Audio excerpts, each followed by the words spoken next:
नमस्कार दोस्तों, मैं योगेंद्र मिश्रा आपका अपने चैनल पर स्वागत करता हूं। मित्रों, आज का विषय है हमारा जन्म कुंडली का नवम भाव। मित्रों, एक चार्ट पेपर पे मैं एक जन्म कुंडली बना के आपके सामने लाया हूं। ये लग्न होता है मित्रों, ये जन्म कुंडली का पहला भाव होता है। लग्न को पहला भाव माना जाता है। ये दूसरा भाव होता है, ये तीसरा भाव, ये चौथा भाव, ये पांचवा भाव, ये छठा भाव, ये सातवां भाव, ये आठवां भाव, ये नौवां भाव, ये 10वां भाव, ये 11वां भाव और आपका ये 12वां भाव। पहला, दूसरा, तीसरा, चौथा, पांचवा, छठा, सातवां, आठवां, नौवां, 10वां, 11वां और आपका ये 12वां भाव। जन्म कुंडली में 12 भाव होते हैं। पहला भाव, चौथा भाव, सातवां भाव और 10वां भाव, ये केंद्र के भाव हो गए। पहले भाव को, चौथे भाव को, सातवें भाव को और 10वें भाव को केंद्र का भाव माना जाता है। पांचवा भाव और 9वां भाव ये त्रिकोण के भाव हो गए। पांचवें भाव को और 9वें भाव को त्रिकोण का भाव कहा जाता है। परम शुभ भाव माना जाता है पांचवा और 9वां भाव। छठा भाव, 8वां भाव और आपका ये 12वां भाव, ये त्रिक भाव हो गए। बुरा रिजल्ट देने वाले भाव होते हैं छठा, 8वां और आपका ये 12वां। तो मित्रों, जो आज हमारी चर्चा हो रही है वो जन्म कुंडली के 9वें भाव पे हो रही है। जन्म कुंडली में 12 भाव होते हैं। हर भाव अपने आप में बेहद महत्वपूर्ण होता है। आज हम बात कर रहे हैं जन्म कुंडली के 9वें भाव की। 9वें भाव का हमारे जीवन में क्या प्रभाव होता है, 9वें भाव से क्या क्या देखा जाता है। जन्म कुंडली का 9वां भाव भाग्य का, किस्मत का भाव होता है। किसी भी व्यक्ति का भाग्य कैसा होगा यह उसकी जन्म कुंडली के 9वें भाव को देखकर बताया जा सकता है। इस भाव को धर्म का भाव भी कहते हैं। इस भाव से व्यक्ति के आध्यात्मिक जीवन का विचार किया जाता है। इस भाव के शुभ होने पर व्यक्ति हर क्षेत्र में तरक्की करता है। जिन लोगों की जन्म कुंडली में 9वें भाव का स्वामी 9वें भाव में ही होता है, ऐसे लोगों को जन्म से ही भाग्य का साथ मिलता है। ऐसे लोगों के जीवन में कष्ट ना के बराबर आते हैं। ऐसे लोगों को कम मेहनत से बड़ी सफलता मिल जाती है, क्योंकि 9वें भाव जन्म कुंडली का सर्वोच्च त्रिकोण स्थान होता है, जो कि जन्म कुंडली का परम शुभ भाव होता है। इसे लक्ष्मी का स्थान माना जाता है। 9वें भाव 11वें भाव से एकादश होने के कारण लाभ का लाभ भाव हो जाता है। वो कैसे होता है मित्रों? जन्म कुंडली का 11वां भाव हमारे लाभ का होता है। अब 11वें से 11वां होने की वजह से 9वें भाव लाभ का लाभ भाव बन जाता है। वो कैसे मित्रों? आप गिन लीजिए। पहला, दूसरा, तीसरा, चौथा, पांचवा, छठा, सातवां, आठवां, 9वां, 10वां और 11वां। 11वें भाव से 11वां होने की वजह से 9वें भाव लाभ का लाभ भाव हो जाता है। यानी कि व्यक्ति के ज्ञान, समृद्धि और प्रसिद्धि को बताता है 9वें भाव। 9वें भाव को राज्य कृपा का भी भाव माना जाता है। 9वें भाव को राज्य कृपा का भी भाव माना जाता है। जिस भी व्यक्ति का 9वें भाव अच्छा होता है, मजबूत होता है, वह व्यक्ति भाग्यवान होता है। इसके साथ ही 9वें भाव से व्यक्ति के धार्मिक दृष्टिकोण का भी पता चलता है, इसीलिए इसे धर्म का भाव भी कहते हैं। 9वें भाव से धर्म, दान, पुण्य, धार्मिक क्रियाकलाप, पिता और पूर्वजों, पितरों को भी 9वें भाव से देखा जाता है। यह भाव पिता के सुख, आयु व समृद्धि का भी होता है। यह भाव व्यक्ति के स्वयं के भाग्य, किस्मत, तरक्की और धर्म संबंधित रुझान को बताता है। आप कितने धार्मिक हैं और आप धर्म के प्रति आपकी कितनी आस्था है, यह भाव बताता है मित्रों। नवम भाव हमारे प्रारब्ध, हमारे पिछले जन्म के कर्मों के बारे में भी बताता है मित्रों। नवम भाव से हमारे पिछले जन्म के कर्मों को भी देखा जाता है। नवम भाव से उच्च शिक्षा, शुभ कार्यों, आध्यात्मिक ज्ञान और लंबी यात्राओं को भी देखा जाता है मित्रों। नवम भाव से शिक्षा को भी देखा जाता है और विदेश की यात्रा को भी देखा जाता है, धार्मिक क्रियाकलापों को भी देखा जाता है और धार्मिक यात्राओं को भी देखा जाता है, दान पुण्य को देखा जाता है, भाग्य को देखा जाता है, पिता को देखा जाता है, हमारे पूर्वजों को भी देखा जाता है और हमारे पूर्व जन्म के कर्मों को भी नवम भाव से देखा जाता है। इतना महत्वपूर्ण भाव होता है हमारे जन्म कुंडली का नवम भाव। नवम भाव जन्म कुंडली में नवम भाव भाग्य भाव के स्वामी, जन्म कुंडली में नवम भाव भाग्य भाव के स्वामी अगर सूर्य से अस्त हो या अंशों में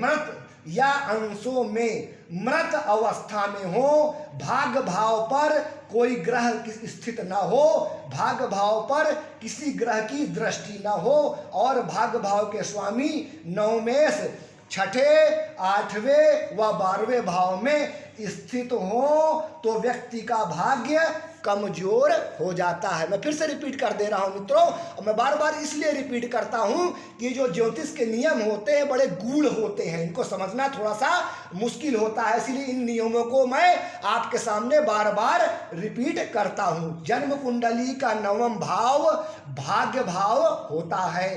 भाग्य भाव के स्वामी नवमेश अगर सूर्य से अस्त हो या अंशों में मृत अवस्था में हो या भाग्य भाव पर कोई ग्रह स्थित न हो, भाग्य भाव पर किसी ग्रह की दृष्टि न हो और भाग्य भाव के स्वामी नवमेश छठे, आठवें या 12वें भाव में स्थित हो तो व्यक्ति का भाग्य कमजोर हो जाता है। ऐसे लोग अपने कर्म के बल पर जीवन में तरक्की करते हैं, उन्हें भाग्य का साथ नहीं मिलता।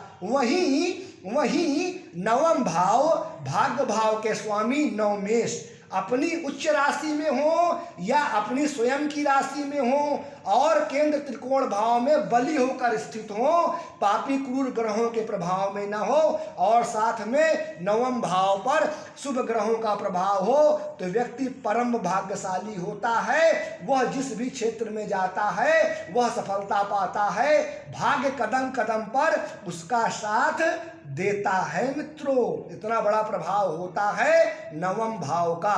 जन्म कुंडली में नवम भाव का स्वामी नवमेश किस भाव में स्थित है, इसको सबसे पहले आप जन्म कुंडली में मित्रों चेक करिए। नवमेश का यानी नवम भाव के स्वामी नवमेश का केंद्र त्रिकोण के भाव में स्थित होना बहुत शुभ माना जाता है। वहीं नवम भाव का स्वामी नवमेश अगर छठे, आठवें और 12वें भाव में स्थित हो तो यह बहुत अशुभ खराब माना जाता है। देवगुरु बृहस्पति को नवम भाव का कारकत्व मिला है। गुरु नवम भाव के कारक होते हैं। देवगुरु बृहस्पति नवम भाव में बहुत शुभ परिणाम देते हैं क्योंकि कुंडली का नवम भाव धर्म का भाव होता है और देवगुरु बृहस्पति धर्म के कारक होते हैं। देवगुरु बृहस्पति से ही धर्म को देखा जाता है, धार्मिक क्रियाकलापों को देखा जाता है, इसलिए देवगुरु बृहस्पति नवम भाव में विशेष शुभ फल प्रदान करते हैं। जब बलवान देवगुरु बृहस्पति नवम भाव में स्थित हो, जब बलवान होकर देवगुरु बृहस्पति नवम भाव में स्थित हो, या लग्न में स्थित हो, या तीसरे भाव में स्थित हो, या पांचवें भाव में स्थित हो, और नवम भाव को पूर्ण दृष्टि से देख रहे हो। कैसे देखेंगे मित्रों? अगर लगन में बैठेंगे तो नवम दृष्टि से नवम भाव को देखेंगे, अगर तीसरे भाव में बैठेंगे तो सातवीं दृष्टि से देखेंगे नवम भाव को, अगर पांचवें भाव में स्थित होंगे तो पंचम दृष्टि से नवम भाव को देखेंगे। तो व्यक्ति विशेष भाग्यशाली हो जाता है। देवगुरु बृहस्पति के प्रभाव के कारण व्यक्ति अत्यंत भाग्यशाली होता है। भाग्य उसका सदैव साथ देता है और व्यक्ति अपने जीवन में खूब तरक्की और उच्च पद को प्राप्त करता है। वही नवम भाव व नवम भाव के स्वामी, वही नवम भाव व नवम भाव के स्वामी नवमेश निर्बल हो, कमजोर हो, पीड़ित हो तो व्यक्ति भाग्यहीन होता है। भाग्य उसका साथ नहीं देता और कर्म के अनुसार ही उसका जीवन चलता है।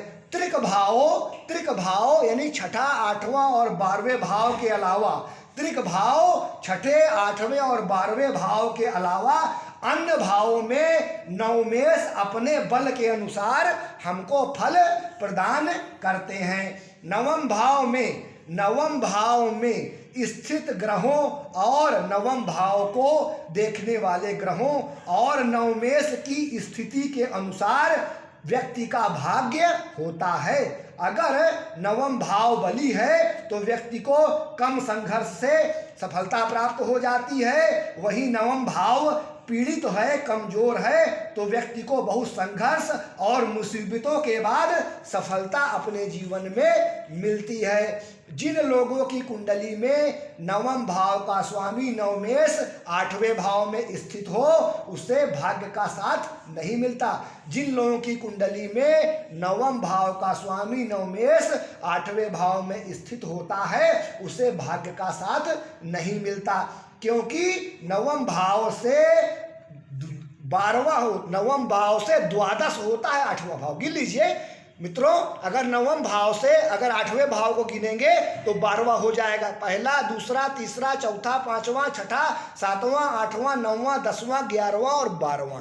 नवम भाव से द्वादश भाव होने की वजह से 8वां भाव और भी ज़्यादा खराब हो जाता है, क्योंकि कुंडली में हमारे 12 भाव होते हैं और इन 12 भाव में सबसे खराब बुरा भाव माना जाता है कुंडली का 8वां भाव।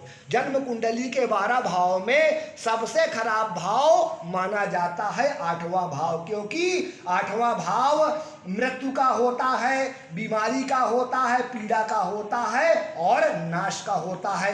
और नवम भाव से द्वादश होने के कारण ये और ज़्यादा खराब हो जाता है। तो मित्रों, इस वजह से अगर नवम भाव का स्वामी अष्टम भाव में चला जाता है तो बहुत खराब रिजल्ट मिलता है।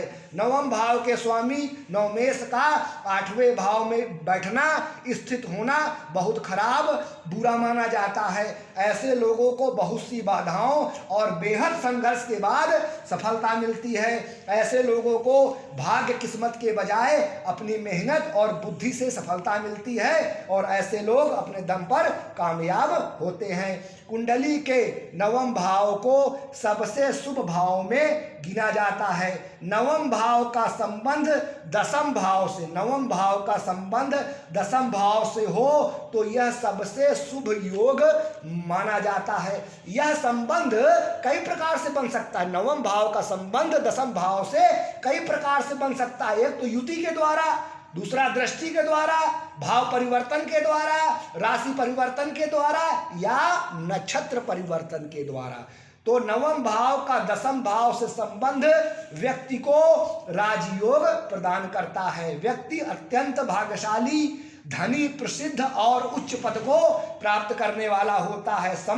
समस्त सुखों को भोगने वाला होता है, क्योंकि दसम भाव केंद्र का सबसे शक्तिशाली भाव होता है और यह विष्णु स्थान होता है। इसी प्रकार नवम भाव त्रिकोण भाव में सबसे शक्तिशाली त्रिकोण भाव होता है तथा यह लक्ष्मी स्थान होता है। विष्णु स्थान और लक्ष्मी स्थान के संबंध से विशिष्ट राजयोग का निर्माण हो जाता है। इसलिए नवम भाव का दसम भाव से संबंध सर्वश्रेष्ठ माना जाता है। ठीक इसी प्रकार कुंडली में जब लग्न भाव का संबंध नवम भाव से बनता है तो व्यक्ति परम भाग्यशाली होता है। यह संबंध भी श्रेष्ठ संबंधों में गिना जाता है। ऐसे लोग ज्ञानी, धार्मिक और बेहद धनी होते हैं। धार्मिक क्रियाकलापों में रुचि लेने वाले और बेहद कामयाब होते हैं। कुंडली के नवम भाव में जो ग्रह स्थित होता है और जो ग्रह नवम भाव को देख रहे होते हैं उन ग्रहों के अनुरूप व्यक्ति का भाग्य चलता है। और इन सब पे यह जरूर चेक कर लेना चाहिए कि कुंडली के नवम भाव को कौन कौन से ग्रह प्रभावित कर रहे हैं और नवम भाव में कौन से ग्रह स्थित हैं। इन सब चीज़ों को चेक कर लेना चाहिए। इसके बाद ही भाग्य पक्ष की गणना करनी चाहिए। नवम भाव में सूर्य के स्थित होने से 22वें वर्ष में भाग्योदय होता है। मित्रों, जिस भी व्यक्ति के नवम भाव में सूर्य का प्रभाव होता है उसका भाग्योदय 22 वर्ष में होता है। सूर्य के नवम भाव में स्थित होने से व्यक्ति स्वाभिमानी और महत्वाकांक्षी होता है। ऐसे लोग राजनीति और सामाजिक कार्यों में रुचि लेते हैं और बेहद भाग्यशाली और धनी होते हैं। नवम भाव में बुध के स्थित होने से व्यक्ति का 32वें वर्ष में भाग्योदय होता है। ऐसे लोग बुद्धिमान, उच्च शिक्षा प्राप्त करने वाले और अच्छे विचारक और लेखक होते हैं। जीवन में बेहद कामयाब और धनवान होते हैं। नवम भाव में देवगुरु बृहस्पति स्थित होते हैं तो गुरु को नवम भाव में बहुत शुभ माना जाता है। अगर देवगुरु बृहस्पति नवम भाव में स्थित हैं तो बहुत श्रेष्ठ परिणाम देते हैं, क्योंकि गुरु को नवम भाव का स्वामी ग्रह माना जाता है। ऐसे लोगों को भाग्य का साथ हमेशा मिलता है। ऐसे लोग कम मेहनत में बड़ी सफलता प्राप्त करते हैं और ऐसे लोगों का भाग्योदय 18 से 20 वर्ष के बीच में हो जाता है। नवम भाव में शुक्र के स्थित होने से व्यक्ति का भाग्योदय 25वें वर्ष में होता है। गुरु की तरह शुक्र का नवम भाव में स्थित होना अत्यंत शुभ माना जाता है। ऐसे लोगों की रुचि कला और सौंदर्य के प्रति होती है। ऐसे लोगों के पास धन संपत्ति भरपूर मात्रा में होती है। नवम भाव में शनि के स्थित होने से व्यक्ति का भाग्योदय बहुत धीमी गति से होता है, क्योंकि शनि को विलंब होने का कारक माना जाता है। शनि की चाल ग्रहों में सबसे धीमी होती है, इसलिए व्यक्ति का भाग्योदय देरी से होता है। व्यक्ति का भाग्योदय 36 वर्ष से होता है। ऐसे लोग नियम कानून और मान्यताओं पे चलते हैं और कर्म पे ज्यादा विश्वास करते हैं। नवम भाव में मंगल के स्थित होने से व्यक्ति का भाग्योदय 28वें वर्ष में हो जाता है। ऐसे लोग भूमि से, कमीशन से, तकनीकी क्षेत्र से धन कमाते हैं और बेहद कामयाब होते हैं। नवम भाव में चंद्रमा के स्थित होने से 24वें वर्ष में भाग्योदय होता है। नवम भाव में चंद्रमा के स्थित होने से 24वें वर्ष में भाग्योदय होता है। ऐसे लोग दयालु और धार्मिक प्रवृत्ति के होते हैं। नवम भाव में राहु के स्थित होने से 42वें वर्ष में भाग्योदय और केतु के स्थित होने से 48वें वर्ष में भाग्योदय होता है। जन्म कुंडली के नवम भाव में जब भी शनि राहु और केतु का प्रभाव होता है तो व्यक्ति का भाग्योदय बहुत देर से होता होता है, बहुत ओल्ड एज में उसका भाग्य काम करता है। तो मित्रों, आज के लिए बस इतना ही। नमस्कार।